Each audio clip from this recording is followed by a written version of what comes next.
Hello everybody, and welcome back to the Prince of Persia 2008 walkthrough. It's time to continue in healing the ruined citadel, and we are teleporting back to the Sun Temple, I believe it is, yes, and we are heading to the marshalling ground. Because that is our next step to cover. I'm still annoyed at myself for missing that light seed. It's so obviously there in how you get it, but just the brain decided it was going to give up on me. Now, if my memory is not deceiving me, the machinery ground is relatively cool, considering it is an area with the wings of Mars. I mean, that never helps you out in terms of gaining my favour, but I seem to recall it being nowhere near as horrible as the Martyr's Tower, especially in its length. I mean, you can see already it's a lot shorter.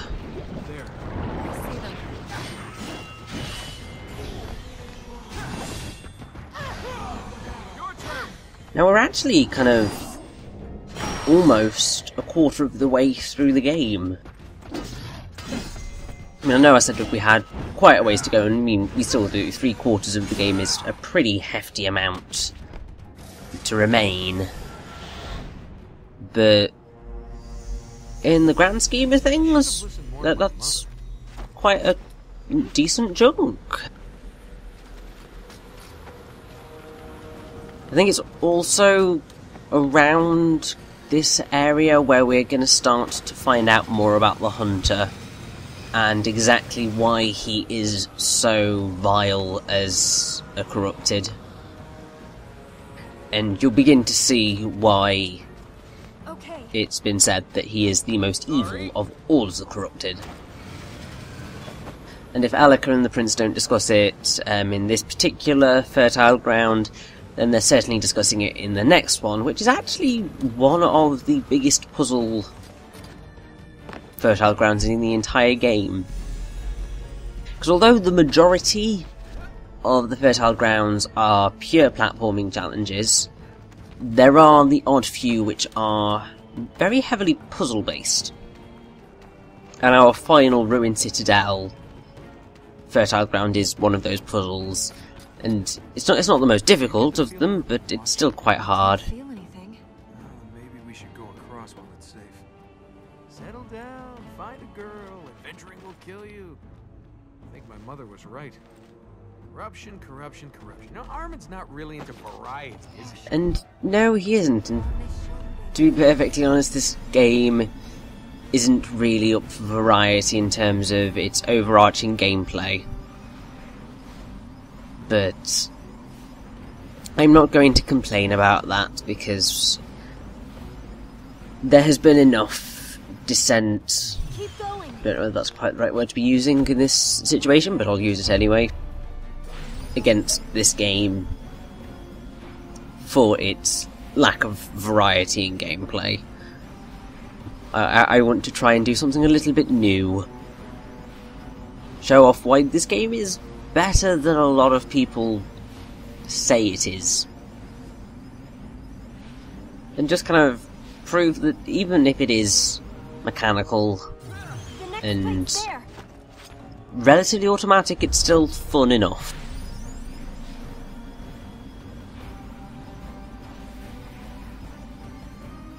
I mean, it's not anywhere near as bad as the likes of Epic Mickey in terms of a not truly evolving gameplay style. Because Epic Mickey, to me at least, was one of the dullest games I have ever had the misfortune of playing.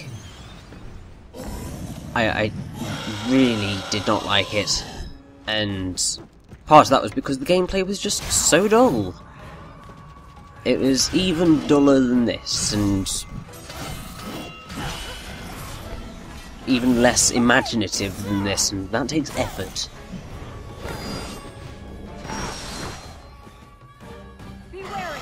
Now, it's around this time that the corrupted are going to start getting new powers. Essentially, they change forms, sort of, and it prevents you from getting at them with other types of weapon.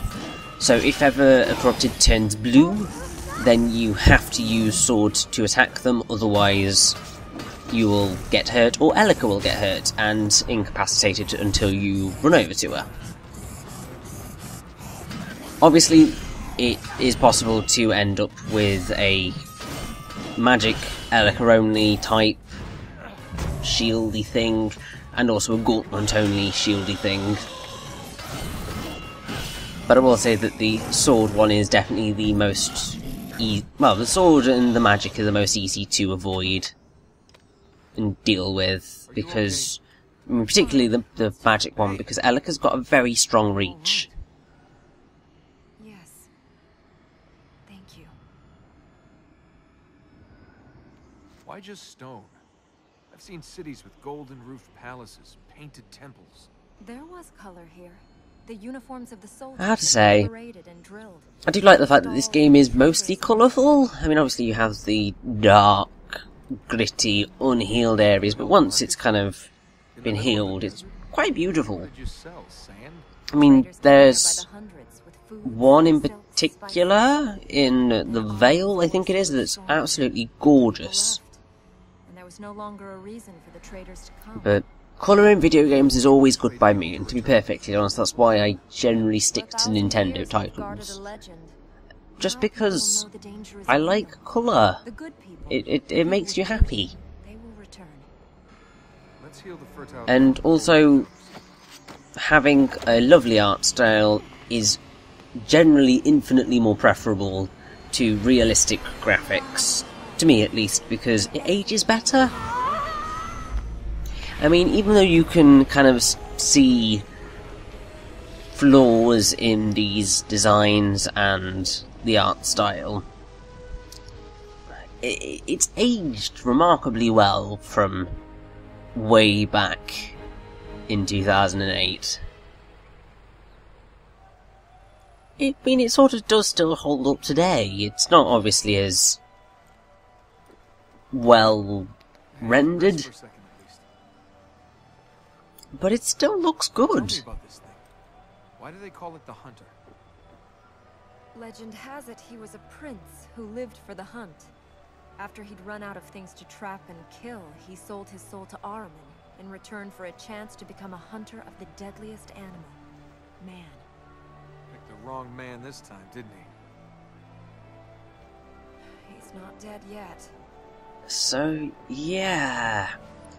The reason the hunter sold his soul to Ahriman is because he just wanted to murder people. That's the type of man he was. He was just a cold-hearted murderer, without any sort of redeeming features whatsoever. And I mean, that's bad.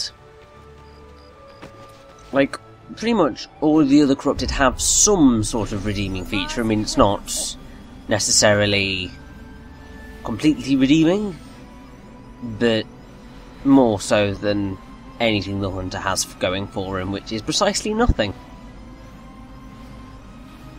Now, I don't know whether you noticed my stealth edit. I really shouldn't point it out, because, you know, try and make myself look a little bit more skilled than I was. But I essentially got that light seed and face planted right into the pillar afterwards. 'Twas not pretty. But, yeah, the main thing that I wanted to do with the light seed collections is just try and make them as painless as possible. Because, I mean, there are moments where I was running around like a headless chicken trying to find some of these things. And it's just like, you don't need to see that, considering you're literally covering the entirety of every single area in a single fell swoop.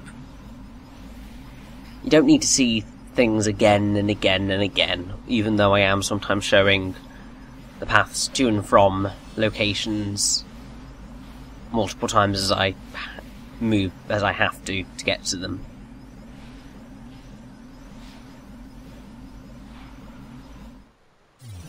That's another one.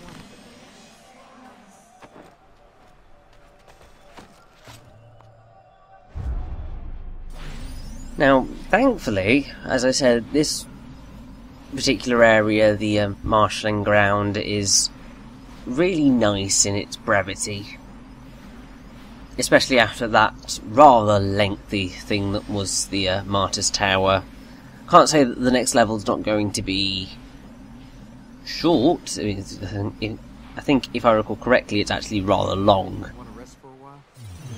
But it's, because of its puzzle element, it's a bit more interesting than just plain old platforming. I didn't think the hunter was the sharpest arrow in the quiver, but waiting for us on the fertile ground wasn't a bad Well, move. he's kind of been doing that every time. They each have their own skills. I mean, Ahriman controls pretty them much all.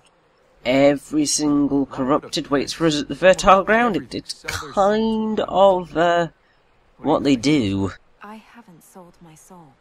I've chosen to serve. Well, it's kind of debatable, Alika, but I'm sure you will detail that a little bit later on.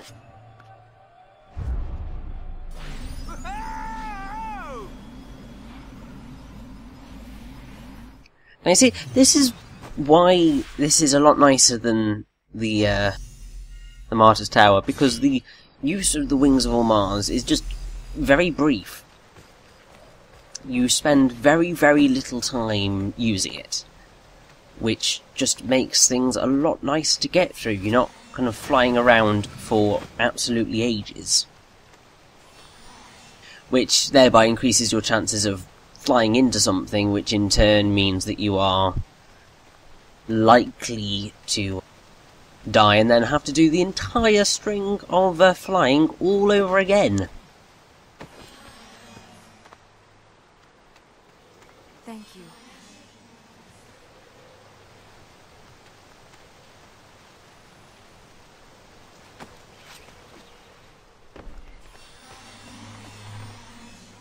Now, we cannot get those 5 light seeds that are located on that wall. Now, that is something that requires us to have the Hand of All Mars, and we're not getting that until it's around the middle of the game. I'd say around the halfway point. I mean, technically it is the halfway point, because it's 540 light seeds, which is when we are going to get the Hand of All Mars. Obviously, you can get it at any point. You mean you can choose to get the Hand of All Mars first, if you wanted, and then do the levels in the Palace and the City, which is the Concubine and the Warrior's realms. And then kind of do the Hunter and so on later. But I would certainly recommend Hunter, Alchemist, Concubine, Warrior. Partly because also, doing it in that order, they do get a little bit more epic as you go along. Particularly leaving the Warrior till the end. He's arguably the best corrupted to leave to the end because of how his string of fertile grounds ends. Obviously that's quite a way away right now, but it's something to get excited for, at the least anyway.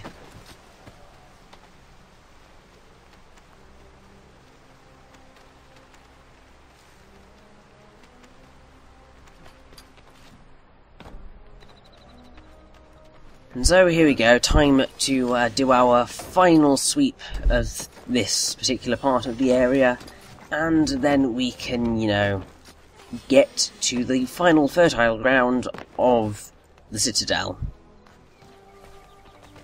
And that's going to lead to the awesome level that is the windmills. What's going to be in the windmills, you may ask? Well, it's the puzzle that I have been mentioning, but we're also going to find out what the hell a black gate is. Amongst other things. Pretty much as we run into the windmills, you will see exactly what a black gate is, and also that it's going to signal that we are very, very close to taking down the hunter for good. And that can only be a good thing. So, in the next part, we are going to take on the windmills and see our first real puzzle of the game. It's certainly quite a bit fiendish, but yeah.